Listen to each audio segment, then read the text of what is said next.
Do you think that you deserve art as a homeless person? Do I deserve art? Do you personally deserve art? Of course. When you think about the needs of a homeless person, you think about the immediate needs: food, shelter, a warm bed to lay in, a safe place to stay. But I think that what's always missing is a way to feed the inner soul of whatever person that you're working with. And art is one way to do that, because they're able to look at a piece and feel an emotion that might connect with them, or they're able to look at something that reminds them of themselves and realize that they're not alone, that somebody else has felt that too. Maybe the artist, maybe the person that the artist is portraying in the portrait, but there is a connection that happens through art. And for me, because I just love the arts, it's as important as, a warm bed, because it's a necessary good.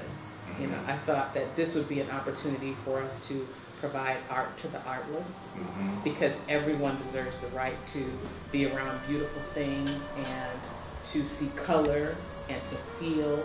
Everybody deserves that, regardless of your housing status. Right. So. This painting makes me think of you, Mr. Picnic. Right. Now, every time I look at this, I'm going to think of Mr. Picnic. If you're in a position where you're up here and you're looking down, you're going to see the world one way. When you're here and looking up, you're going to see the world a different way. Right. And I think that noticing that people have that is a good thing. Yes. And hearing from both perspectives is a good thing. Because I was just thinking, I think it was a day or two ago, I said, if it was one word and God came down to me and said, look, let's give me one word about what you feel about life and about all this and everything you see. And everything. If I had one word to pick, it'd be unbelievable.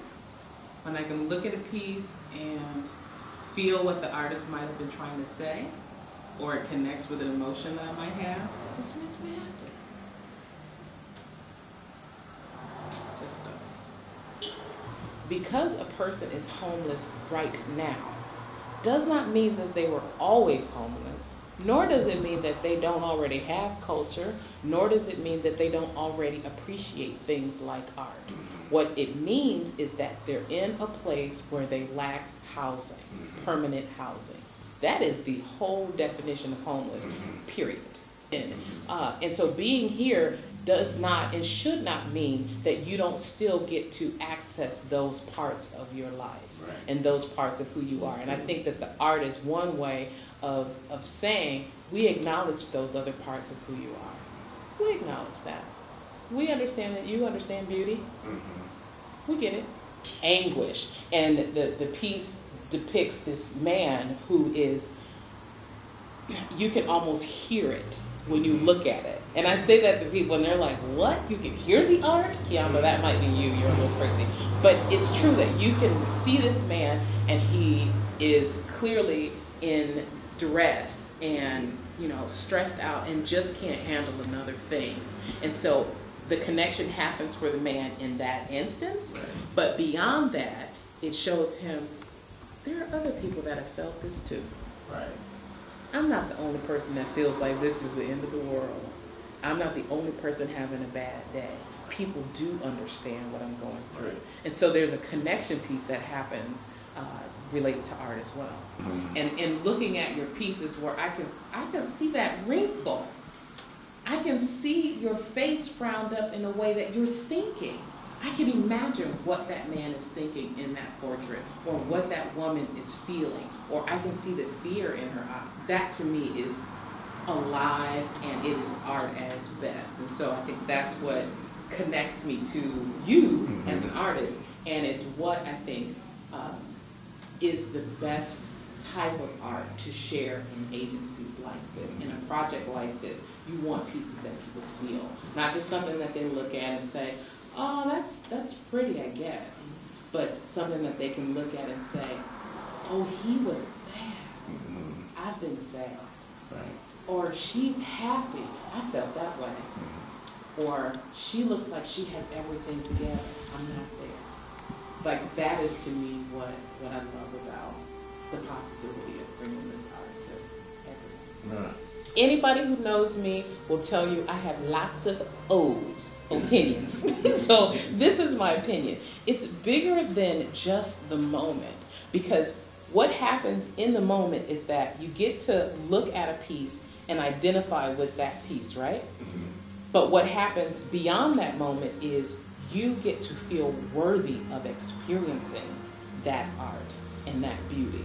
And it becomes a stamp in your existence that not only did the artist think you were valuable enough to see his work, but the organization that you're working within values you enough to want to provide you with things like the art. It's an opportunity to learn more about other people and other cultures. And it's an opportunity for you to sort of take away the barrier that usually stands between someone who is at a certain class level and someone who is, really affluent. Typically, art goes with affluency. So I'm rich, I have money, I can afford art, I like beautiful things, I deserve beautiful things. But even at the level of homelessness, you still deserve beautiful things, you still can appreciate beautiful things. And so projects like this is an opportunity to, again, just take away some of the distance between those worlds. I think that we will see that people find connection to art. They find connection to other people through art. So, like I said, it's win-win all the way around. And I don't know how I can discuss art without really being so excited about it. You can look at a piece this year.